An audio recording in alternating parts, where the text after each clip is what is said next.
கமகமன்னு எள்ளு பொடி எப்படி செய்யுதுன்னு பார்த்துலாங்களா? அதுக்கு கடாயில் எண்ணெய் ஊற்றிட்டு பூண்டை போட்டு நல்லா வதக்கிக்கலாம். பூண்டு நான் உரித்து போட்டிருக்கேன். உரிக்காமல் கூட நீங்கள் சேர்த்துக்கலாம். கருவேப்பிலையும் போட்டு நல்லா வதக்கி எடுத்துட்டு, இந்த கருவேப்பிலையும் மொரமொரப்பாகணும், பூண்டும் நல்லா செவக்க வந்துடணும். அதுக்கு அடுத்தபடியாக காஞ்ச மிளகா சேர்த்துக்கலாம்.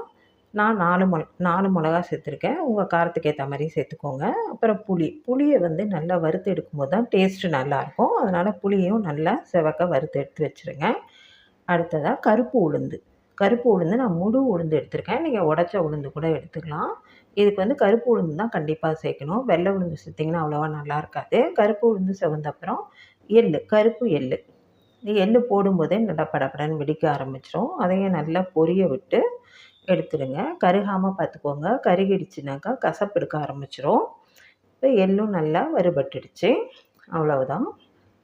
இப்போ இதெல்லாம் ஒரு தட்டில் போட்டு ஆற வச்சிடலாம். இப்போ வறுத்த சாமான்லாம் தட்டில் போட்டு ஆற வச்சாச்சு. ஆறின உடனே மிக்ஸி ஜாரில் சேர்த்துட்டு கொஞ்சமாக பெருங்காயத்தூள், அதுக்கு தேவையான உப்பு, இந்த புளிப்பை பேலன்ஸ் பண்ணுறதுக்காக வெல்லம் சேர்த்து நல்லா கரகரப்பாக அரைச்சி எடுத்துடலாம். இப்போ நமக்கு சூப்பரான பொடி ரெடி ஆயிடுச்சு.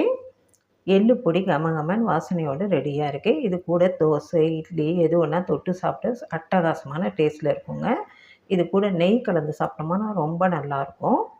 கலந்துட்டு அந்த தோசையை போட்டு நல்லா பெரட்டணும். அந்த எள்ளு பொடியில் பெரட்டி எடுத்து வாயில் வச்சோம்னா டேஸ்ட் அப்படி இருக்கும் பார்த்துக்கோங்க.